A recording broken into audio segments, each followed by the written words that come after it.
E aí galera, Jason aqui em mais um vídeo de sinopses no canal, que são uma série de vídeos onde eu analiso e comento ideias de mangás enviadas por vocês no meu e-mail. Se você tem vontade de enviar a sua sinopse, tem o processo aqui na descrição. A gente está analisando sinopses do mês de abril de 2022. Sim, demora quase um ano para eu conseguir a sinopse, porque a gente recebe muita sinopse aqui no canal. E caso você não possa esperar esse um ano para ter a sua sinopse, para ter a sua ideia analisada, você fala, não, precisava que fosse analisado mais rápido para eu poder já corrigir, já começar, que eu quero começar o meu mangá esse ano aqui, Jason. Então, veja se você pode se tornar um membro aqui do canal, que a partir de R$3 por mês você não só vai estar ajudando o canal a continuar aqui existindo no YouTube, que não é fácil manter um canal aqui com consistência no YouTube, mas também vai ter a sua sinopse analisada antes. A primeira sinopse que a gente vai analisar nesse vídeo aqui, inclusive,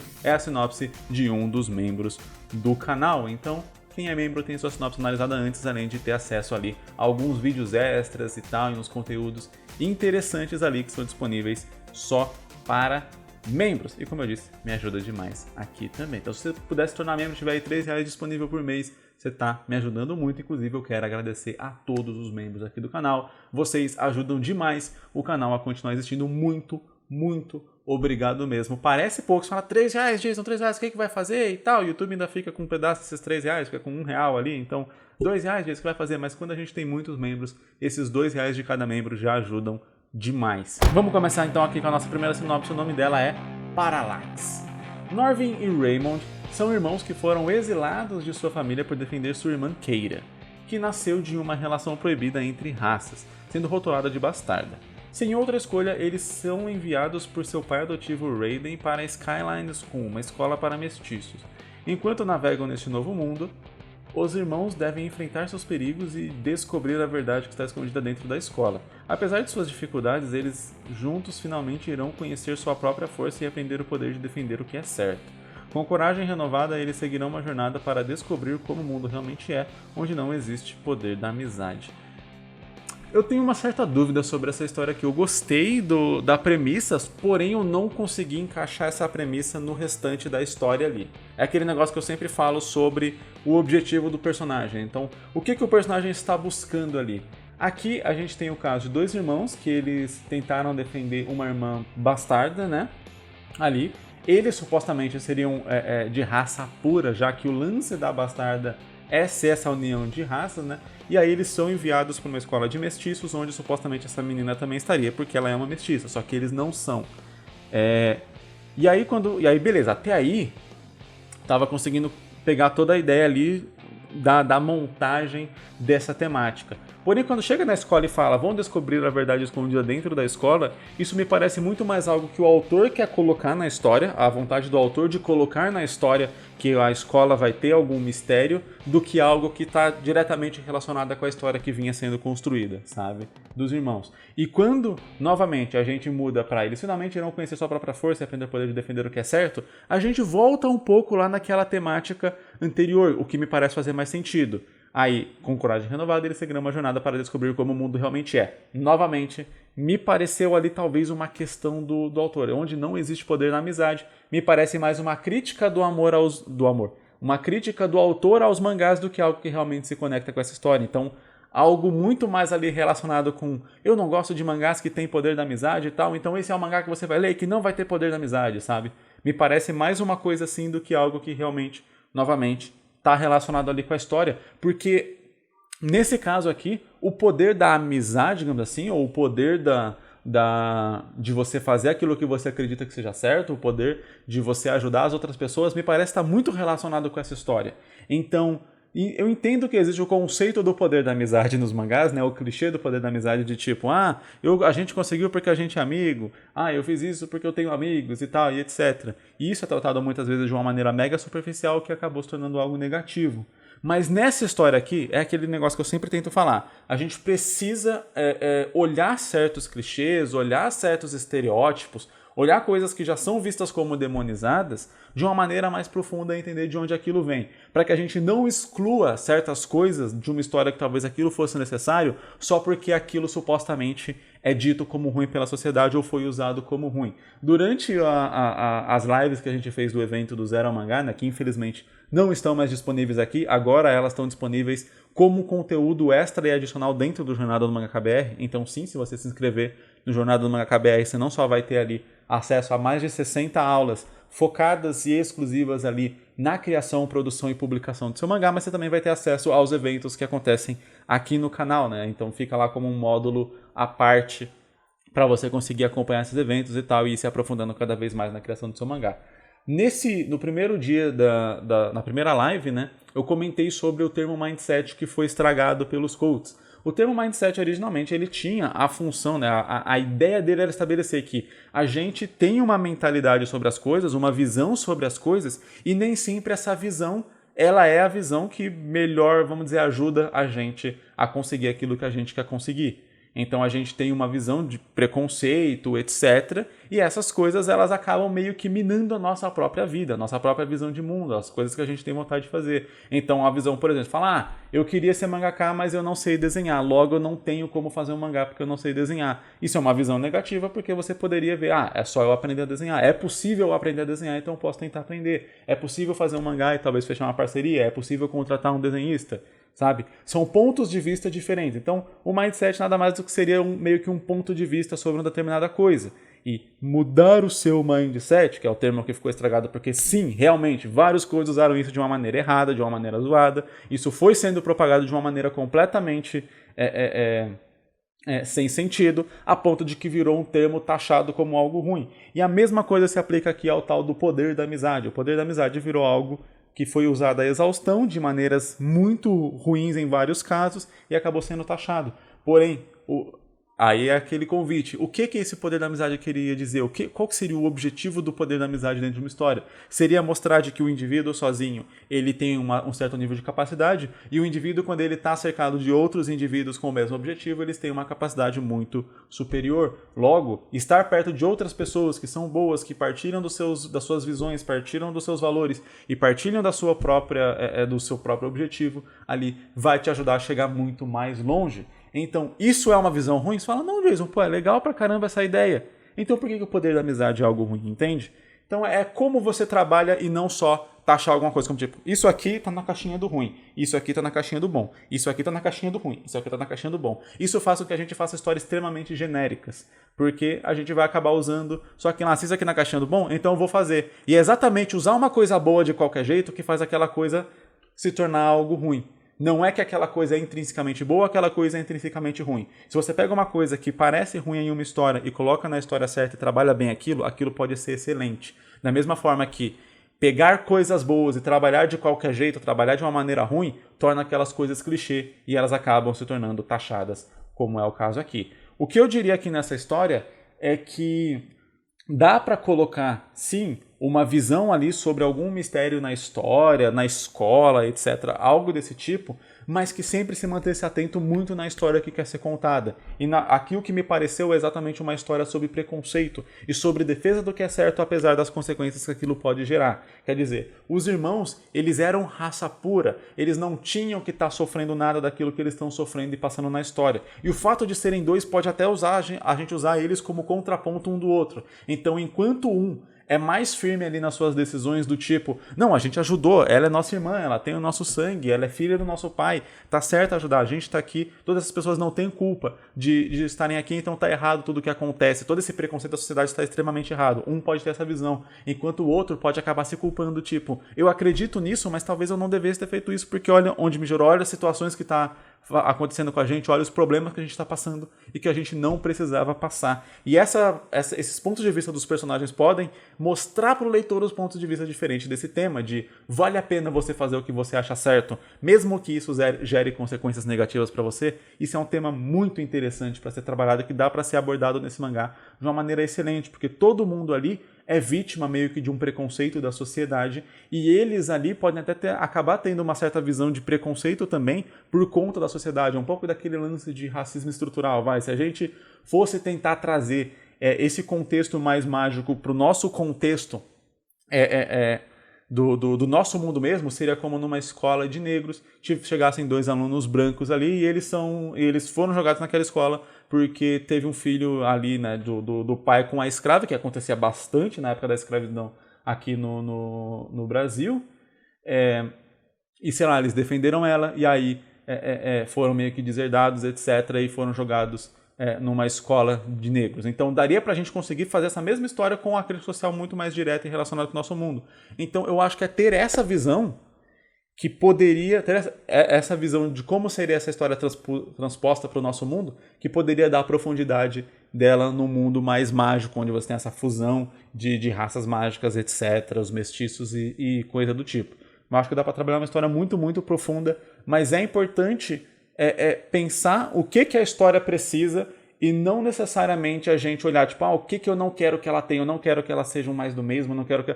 Não, o que a história precisa? O que eu preciso contar nessa história? E trabalhar isso da melhor maneira possível. Porque quando a gente fica muito no, eu não quero que a minha história seja mais do mesmo, a chance é que ela vai acabar se tornando mais do mesmo. Porque você está tão preocupado em não fazer ela repetir alguns clichês dos mangás ou coisa do tipo, que você talvez não está se concentrando de verdade em contar o que aquela história precisa. E é exatamente quando uma história ela não aborda com profundidade os pontos específicos que ela tem, que ela levanta, que ela acaba se tornando genérica. E uma história genérica é exatamente uma história mais do mesmo. Então, esse é o conselho que eu dou aqui para o nosso membro. Muito obrigado por ser membro do canal. Espero que você continue apoiando aí, caso seja possível, né? Caso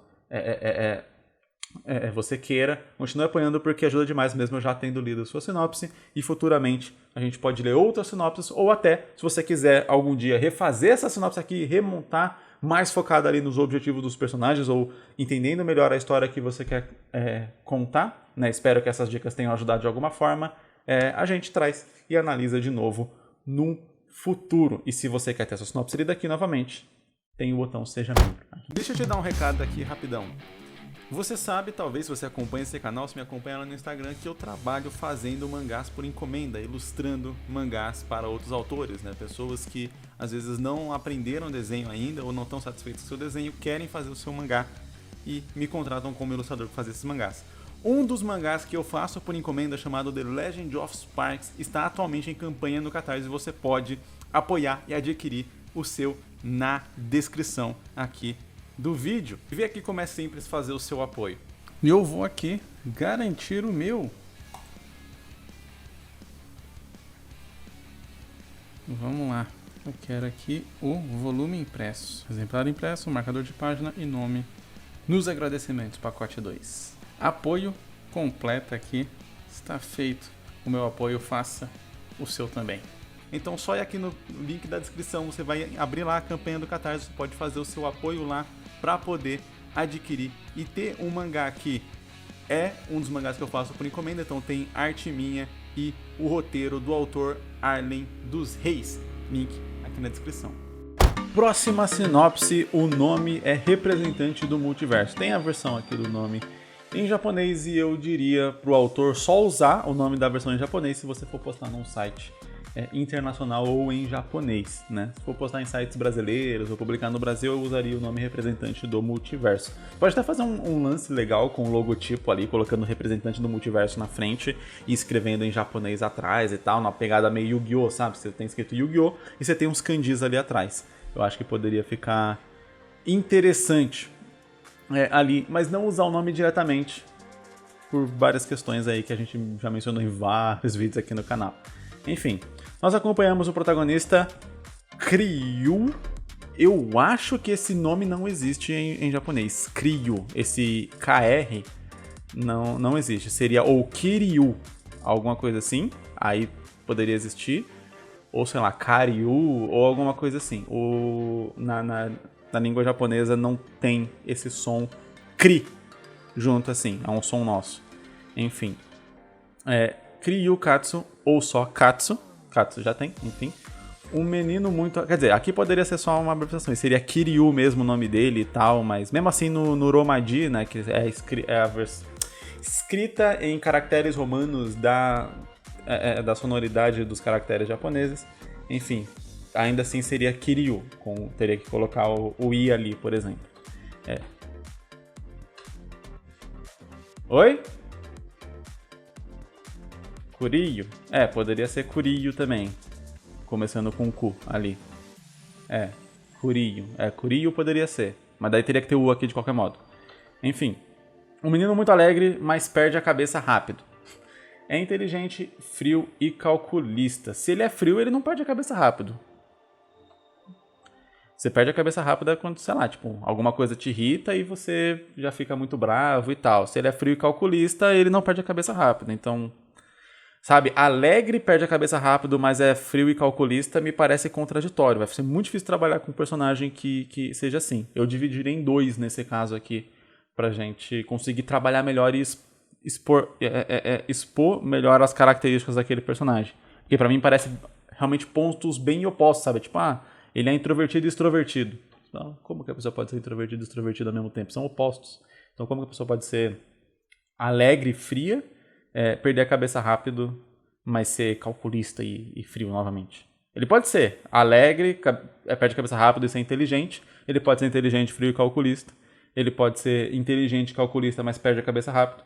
Ele pode ser alegre, inteligente e calculista, eu acho. Mas frio e alegre e esquentar a cabeça, ser cabeça quente e ser frio são opostos. Enfim, ele vive em um mundo onde a maior parte da terra do planeta está junta. Mas é claro que existem pedaços separados, tanto como cidades, estados ou até países. Mesmo assim, nenhum é maior que o país principal e também a magia existe. Mas existem pessoas que controlam a magia com muita facilidade, ou seja, os nomeados prodígios.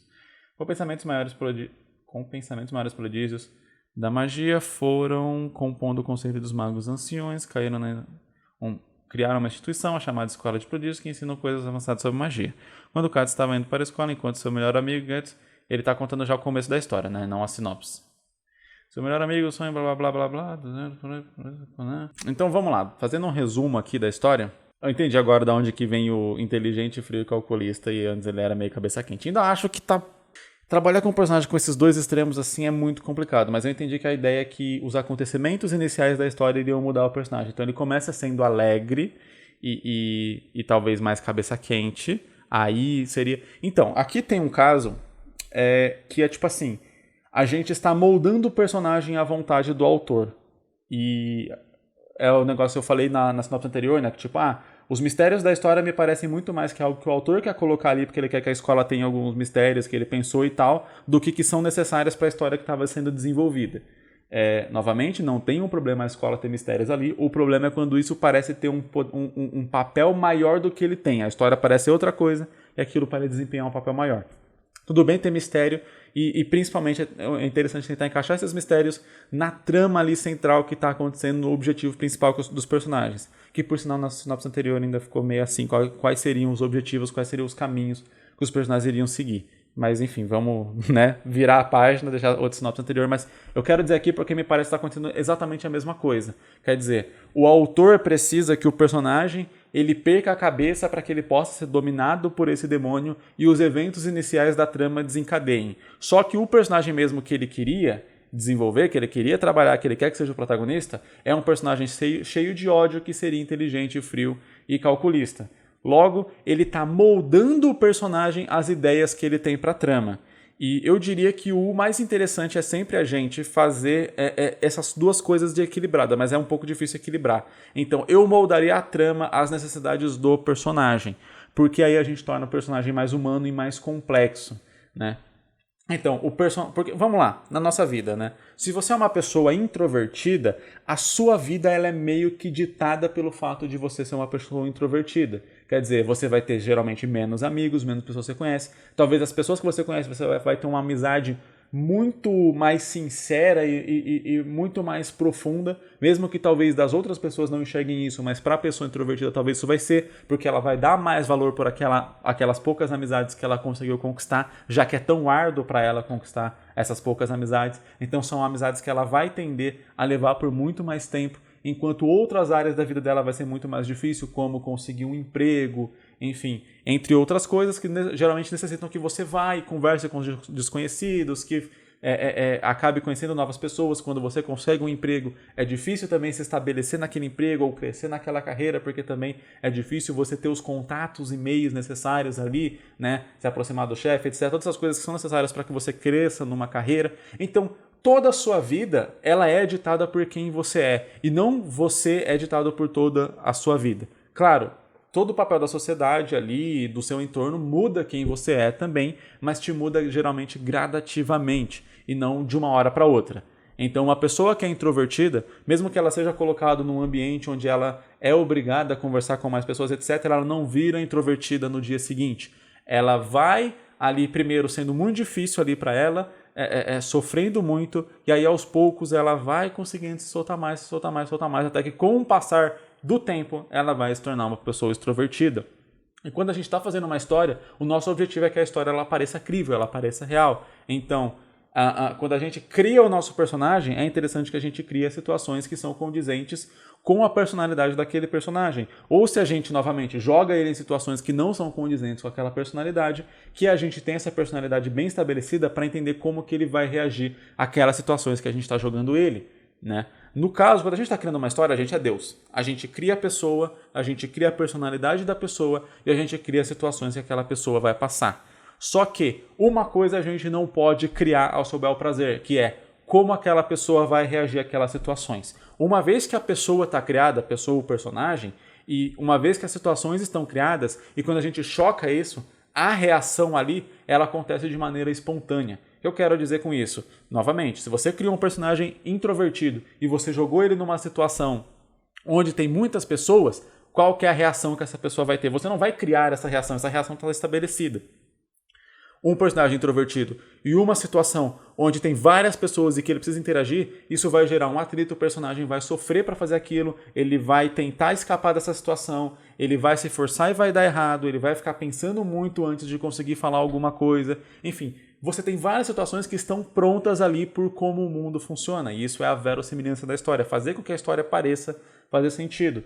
Vamos lá, se eu tentar criar tudo, eu tenho um personagem introvertido que eu criei e eu falei, ele é introvertido. Eu tenho uma situação onde tem várias pessoas ali, um grupo de pessoas, e ele vai interagir. E aí ele consegue interagir muito bem, ele conversa com todo mundo, ele vira o centro das atenções, ele faz amizade com todo mundo. Logo, o leitor vai olhar e falar, não faz sentido isso aí, não parece estar fazendo sentido esse negócio. E é exatamente isso que a gente tem que tentar evitar numa história. Então, voltando aqui para o lance do personagem, né, de ele ser cabeça quente e ser frio, eu entendo que isso é uma mudança que o autor quer fazer com o personagem, mas eu acho que ela está um tanto abrupta. Eu acho que, mesmo que seja uma situação muito extrema, né, onde ele perde ali o amigo, o irmão, né, são mortos, etc., e aí ele vai mudar esse lance de ser alegre, isso não mudaria o fato dele ser cabeça quente, sabe? Isso não tornaria ele um personagem frio, por exemplo. Até porque o frio a gente pode traduzir aqui de duas formas, vai. Tanto o frio pro lado do alegre, então o alegre e ser uma pessoa alegre, expansiva e tal, e se tornar uma pessoa mais fechada, vai, pra gente não ficar só focando na palavra frio, se tornar uma pessoa mais fechada, isso faz sentido, isso pode ser tipo um evento mega traumático, pode mudar uma pessoa e ela perder isso, essa questão da alegria, porém, quando uma pessoa é cabeça quente, perde o controle com facilidade e tal, isso não muda sem muito treino e muitos anos de prática, porque isso não é um traço voluntário da pessoa, né? Uma pessoa que perde a cabeça rápida não fica fria por um evento traumático. Talvez, dependendo do evento traumático, eu não sei, aí teria que ter estudar psicologia de um jeito um pouco mais profundo para entender se isso poderia fazer, e precisaria também para poder passar isso, porque uma coisa é você falar, não, isso pode acontecer sim, diz aqui, ó, na psicologia tal, fala que isso pode acontecer. Ok, mas o seu leitor sabe disso? O seu leitor vai conseguir comprar essa ideia? Porque, novamente, uma coisa pode ser completamente factível no mundo real, mas se o seu leitor não conseguir comprar o jeito que você explorou aquela realidade na história, então ele vai achar que não faz sentido do mesmo jeito e não vai gostar da história. E no final das contas é isso que vale. Aí depende do autor. Você prefere estar certo ou prefere que o leitor goste da sua história? Aí depende. Você prefere estar certo, então beleza, faz o seu mangá ali da maneira, só que entenda que se uma pessoa ler e não gostar, beleza, você não pode se importar com isso porque eu estava se importando mais em estar certo. A gente tenta buscar aqui um meio termo. Fazer as coisas da maneira mais certa ou mais correta ali, que façam sentido com o mundo, mas também tentando passar de uma maneira que o leitor vai entender que aquilo está certo, está correto, faz sentido com o mundo. Entende? É um caso difícil. No caso dessa história aqui, o autor ele já deixou claro no restante do e-mail aqui que é uma história que vai se expandir, que vai ir para o multiverso, que vai fazer todo um negócio muito maior, e eu tenho dúvida se esse protagonista consegue levar essa história para esse mundo muito maior com base no que foi apresentado aqui. Então, eu diria que no que foi apresentado, onde você tem um personagem que ele era alegre, feliz, aproveitava a vida, só que era meio cabeça quente, e aí por ser cabeça quente, ele acaba matando um amigo dele, o outro amigo que ele não matou, ele não conseguiu ajudar por conta de várias coisas que aconteceram, e ele perde a alegria dele. Novamente, ele não perde o lance de ser cabeça quente, ele continua sendo cabeça quente, só que ele fica mais frio, ele pode ter uma luta ali, talvez uma jornada de vingança, só que ao mesmo tempo ter essa questão de talvez tentar suprimir a memória de que ele matou e de que parte disso, e a maior parte disso é culpa dele por ser muito cabeça quente. Então, a jornada do personagem não seria só uma simples jornada de vingança, mas seria uma jornada de autoconhecimento e de que entender que ele mesmo foi responsável por aquilo, se perdoar, talvez por aquilo, porque talvez a jornada dele de vingança e o ódio que ele está sentindo seja uma espécie de que ele está se culpando, mas ele está expondo esse ódio para as outras pessoas, jogando nas outras pessoas, porque ele se odeia, né? E aí seja uma jornada mais de autoconhecimento desse personagem para que ele volte a ser alegre e talvez aprenda a controlar ali um pouco as suas emoções. E o próprio lance de ele ter ido da alegria para frieza ou para se tornar um personagem mais fechado tão abruptamente seja exatamente porque ele não consegue controlar, ele não consegue lidar com as emoções dele ali muito bem. Então a jornada vai ser para ele aprender a controlar essas emoções. Isso eu consigo traçar, né, todo um panorama a partir desse tema do que a gente vai fazer ao longo da história e qual seria um ponto final muito claro dessa história. E sobre o que o autor tinha comentado aqui, né, que vai ter lutas no vácuo, multiversos, os vilões vão poder destruir o multiverso e tudo mais, para mim isso é só firula. Quando eu quero dizer isso é só firula, eu entendo que muitas pessoas podem acabar sentindo um pouco ofendidas, mas o que eu quero dizer é que não é ter uma luta que destrói um planeta que faz um mangá ser legal. Qualquer pessoa pode fazer uma cena de alguém destruindo um planeta, literalmente. Eu posso desenhar uma aqui agora e você não vai falar, nossa, Jason, como isso aqui é foda, porque o cara destruiu o multiverso com um sopro. Não é isso que faz ser legal. O legal é o desenvolvimento dos personagens, é como você se conecta com aqueles personagens, é como aquilo tudo é construído. Quando chega um vilão forte nesse nível que destrói o multiverso, etc., todas as coisas daquele universo têm que estar muito bem apresentadas para que aquele vilão pareça uma ameaça, que seja interessante. Não é o fato de ele destruir o multiverso com um sopro que vai fazer ele ser um vilão ameaçador. É o fato de como esse vilão se impõe, de qual o objetivo dele, de por que ele faz o que faz e coisa do tipo. Então, os desenvolvimentos por trás são muito mais importantes do que essas coisas. Por isso que eu falo que isso é firula, isso é enfeite para a história. Um poder interessante, uma espada muito louca, uma luta épica, isso para mim é firula. São enfeites que a gente põe na história para deixar ela mais bonita. Mas o que faz realmente a história ser interessante e o leitor gostar da história tá no que vem por detrás de todos esses enfeites. Eu espero que eu tenha deixado isso claro e que eu não estou tentando ofender ninguém com isso, né? Não é a minha intenção nem de longe. Todo mundo gosta de fazer lutas épicas, todo mundo gosta de fazer espadas muito legais, poderes muito legais. Eu também gosto, só que a gente precisa entender o que de fato faz o leitor se conectar com a história para que a gente possa fazer essas coisas que a gente acha legal e que o leitor vai achar legal também. Porque, novamente, eu posso fazer aqui uma cena aqui do nada, sem apresentar personagens, sem desenvolver nada, só desenhar uma página com uma luta épica onde o personagem destrói o multiverso com um sopro. E eu te mostro a página e vai falar, tá, é muito bem desenhada, mas você não vai ter mais nada ali. Então isso que eu quero dizer é que pode ser um desenho bonito, mas vai ser só isso, só um desenho bonito. Se você não tiver trabalhado todo o outro contexto da história antes e muito bem trabalhado, por sinal. O nome da nossa próxima sinopse é Mãos Ondulantes. Eu gostei do nome. O autor deixou aqui que esse seria um nome provisório, mas a princípio eu gostei. Vamos ver se ele combina com a história que vai ser contada. Em um país fictício que lembra o Brasil, com uma pitada de Austrália, um jovem de 16 anos conhecido como Látazo, nome provisório também, mas eu gostei do nome, costuma ir a uma casa abandonada aos fins de semana, sempre levando sua mochila, um caderninho de anotações e uma faquinha. Achei engraçado, uma faquinha. Dentro da casa, ele vai para o banheiro e entra em uma privada deformada deformada. De repente, o sujeito é sugado para dentro. Por que ele foi? Dentro dos canos e é levado para um lugar estranho. Parecia uma espécie de banheiro aparentemente infinito. Por que ele faz isso? Parece que ele gosta de ir a esse mundo para explorá-lo e estudá-lo, além de outras coisas. E já faz isso há algum tempo. Que Látazo vem o visitando. Tá. E às vezes ele encontra... Ficou meio estranha essa frase. Às vezes ele encontra a fauna e flora daquela dimensão, entre aspas, que parece uma mistura de eletrodoméstico com um animal. Até agora o garoto não passou por nenhuma situação muito perigosa por enquanto. Interessante isso. Então ele meio que deu uma uma narrada aqui. Assim, eu tiraria o de repente da sinopse. Analisando só a sinopse, vamos dizer assim, quase que gramaticamente, né? Só tipo o texto da sinopse, eu tiraria o de repente. Porque de repente parece que tipo, foi a primeira vez que aconteceu. E não, a ideia... É que eu entendi que o cara tava quase que narrando ali como que ele queria colocar na história. Beleza, mas assim, a sinopse ela tá ótima, ela tem o tamanho certo. Gostei bastante, eu só tiraria o de repente, porque o de repente parece que aquilo acontece a primeira vez. E já que é algo que ele faz recorrentemente, tanto que ele já leva essa faquinha pra um possível perigo, e o caderninho... Saúde pra mim. E o caderninho pra poder fazer anotações sobre aquele mundo e tal, como se ele estivesse estudando ali, não teria esse de repente. Ele entra na privada porque ele já sabe que aquilo é. Beleza, poderia. O de repente seria a primeira vez que isso aconteceu. Sei lá, ele teve uma diarreia e ele falou, pô, vai nessa privada mesmo, não tem o que fazer, ou algo do tipo. Ou ele sentou nela por algum motivo. É que é difícil sentar numa privada de uma casa abandonada por algum motivo. Enfim, não sei, alguma situação que ele chegou perto da privada e foi sugado, e aí depois, beleza, virou tipo o padrão, é o portal ali, a privada.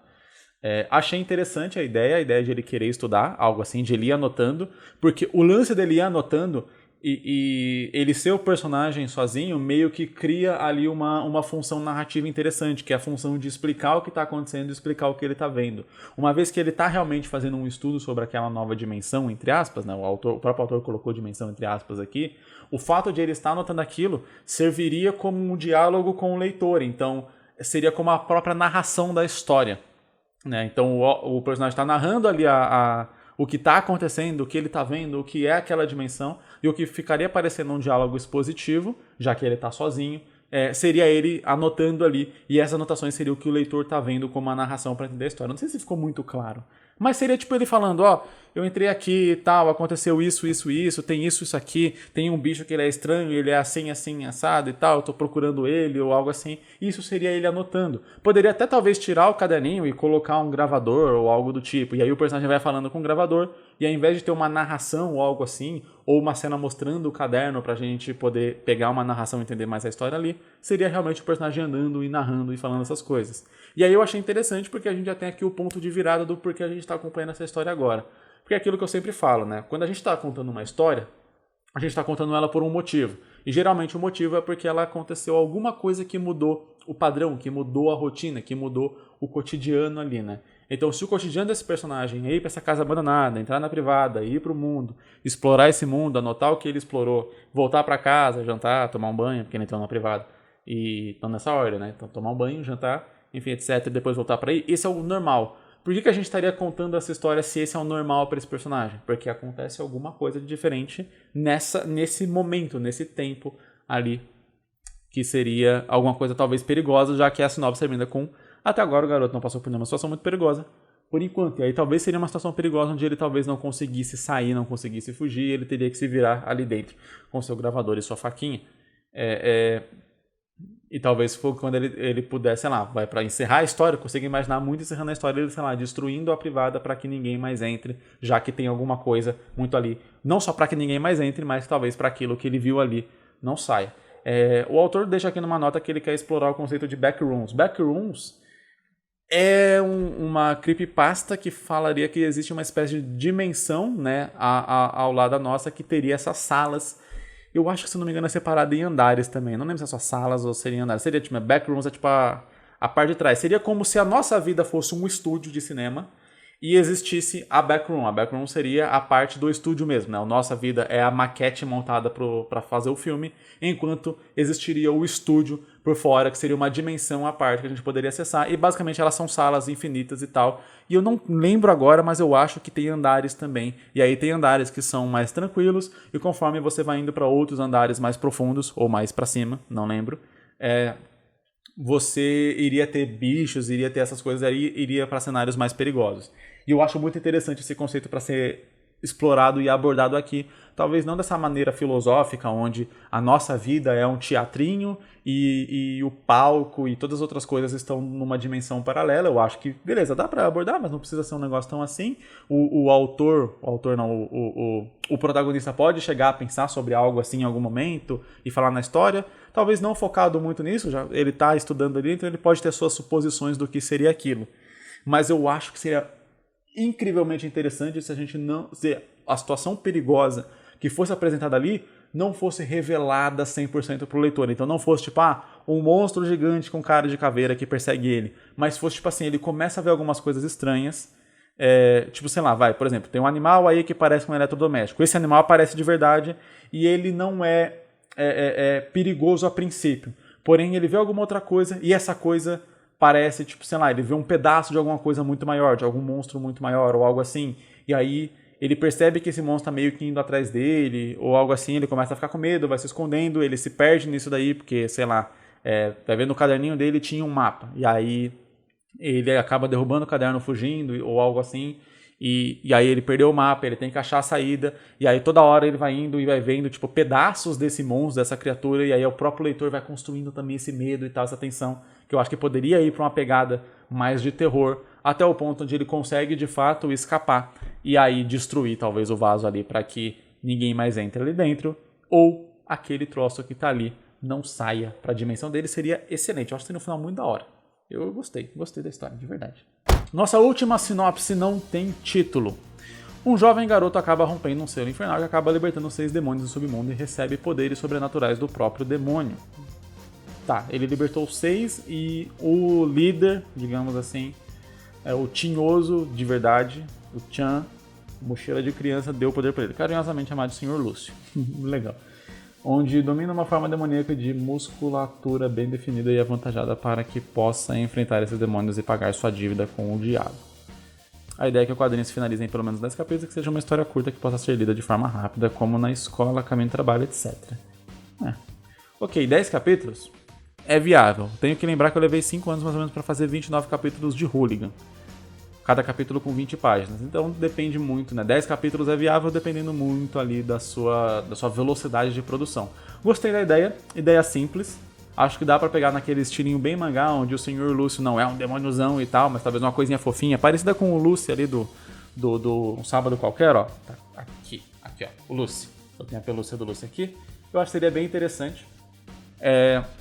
E aí ele ter esse poder e ir caçando os demônios, né? Eu acho que poderia até fazer em 6 capítulos, onde cada capítulo ele pega um demônio. Então o primeiro demônio ele é fácil, os demônios vão ficando cada vez mais difíceis de serem capturados. Ele vai desenvolvendo os poderes dele ali também à medida que ele vai indo atrás desses novos demônios. Talvez cada demônio que ele captura acrescenta um novo poder para ele, numa pegada meio Devil May Cry, né? Que o Dante derrota um demônio e absorve um poder e ganha uma nova habilidade. E vai indo assim. Só que aí, apesar de ser uma história simples e interessante, eu sempre falo sobre aquilo, né? Aquilo que eu já falei no vídeo de hoje. Poderes para derrotar demônios e tal é enfeite. O que a gente vai achar interessante na história são as situações talvez engraçadas, que isso pode acontecer, o desenvolvimento do personagem, entender o que ele quer, quem ele é, como que ele rompeu esse selo, vai ver ele rompeu o selo só porque ele é um idiota, e aí ele vai fazendo as coisas, mas ele sempre vai sendo um idiota fazendo as coisas da maneira mais boa possível. Isso pode colocar algumas pessoas que ele gosta em risco e aí ele se sentir culpado. Então a gente vai desenvolvendo mais o lado humano do personagem, sabe? Lutas épicas, confronto com os demônios, etc e tal. Isso é muito legal de acompanhar, mas isso só é muito legal de acompanhar quando você conhece o personagem, quando você tem o desenvolvimento e a proximidade com o personagem, a identificação com o personagem ali. Senão, provavelmente é só firula, novamente. Eu vou continuar insistindo nisso daqui. Enfim, então eu diria aqui, pra gente tentar definir quem é esse personagem, por que ele quebrou o selo, o que ele estava fazendo, e aí a partir disso ir desenvolvendo ele e o entorno dele, amigos, família, etc., para que a gente tenha um contexto da parte humana da história e consiga se identificar com a parte humana, e a partir disso a gente tenha um interesse para poder comprar a jornada do personagem derrotando os 6 demônios ali, que eu acho que é interessante, cara. Eu diminuiria pra 6, deixaria um pra cada capítulo, ou 7, 8, sei lá, porque daí a gente faria o último ser mais difícil. Então a gente colocaria ali, tipo, um capítulo pra cada demônio. Um demônio pode levar 2 capítulos ali pra mostrar que tem uma certa dificuldade, aí volta pra um, e aí o 6º demônio mais difícil é uma situação mais complexa, e aí demora, sei lá, 3 capítulos pra ele conseguir derrotar esse último demônio e completar a história. Enfim, esse foi o vídeo de hoje. Muito obrigado, galera, pra você que assistiu. Muito obrigado aí por ter chego até aqui. Deixa nos comentários, eu cheguei até aqui pra eu saber que você viu esse vídeo até o final. Envia sua sinopse pra mim, caso você queira ter ela analisada. Seja membro aqui do canal pra você ter sua sinopse analisada antes e ter acesso a conteúdos extras, além de ajudar muito o canal. Deixa seu like aqui embaixo também, caso você não possa se tornar membro. Só deixar um like aqui que você também já está ajudando o canal de alguma forma. E eu vejo você em um próximo vídeo. É nóis!